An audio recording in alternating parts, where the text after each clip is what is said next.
మనది అని రాసిపెట్టుంటే ఎలాంటిదైనా మనకి దక్కుతుంది. ఎక్కడిదైనా మనకొచ్చి చేరుతుంది అంటే మీలో ఎంతమంది నమ్ముతారు చెప్పండి? ఎందుకో ఈరోజు ఈ గులాబ్ జామున్ తింటుంటే అది మళ్ళీ నిజమే అనిపించింది. అందుకని మీతో కూడా షేర్ చేసుకుంటున్నాను.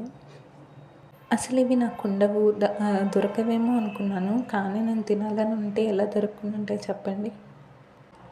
మా హాస్టల్‌లో గులాబ్ జామున్స్ పెట్టారనమాట. కానీ మేము వెళ్ళేసరికి అయిపోయినాయి. అయితే మా ఫ్రెండ్ ఒక అమ్మాయి కొత్తగా వచ్చింది. తను మా కోసం తీసుకొచ్చింది అనమాట. ఇప్పుడు నేను చెప్పిందంతా ఓన్లీ ఫర్ గులాబ్ జామున్సే కాదండి. మన లైఫ్‌లో ఏదైనా సరే అనమాట మనకి దక్కదు, మనకు దొరకదు అని చెప్పేసి బాధపడకూడదు. మనకు ఒకవేళ అది దక్కపోయినా కానీ దానికంటే బెటర్ ఆపర్చునిటీ ఏదో వెయిట్ చేస్తుంది అని అనుకోవాలి. అప్పుడే లైఫ్ మంచిగా లీడ్ చేయగలము. మనం కూడా హ్యాపీగా ఉండగలము. ఎంతమంది కరెక్ట్ అంటారు? ఇంతకీ గులాబ్ జామ్ అంటే మీకిష్టమా? అయితే లైక్ చేసేయండి.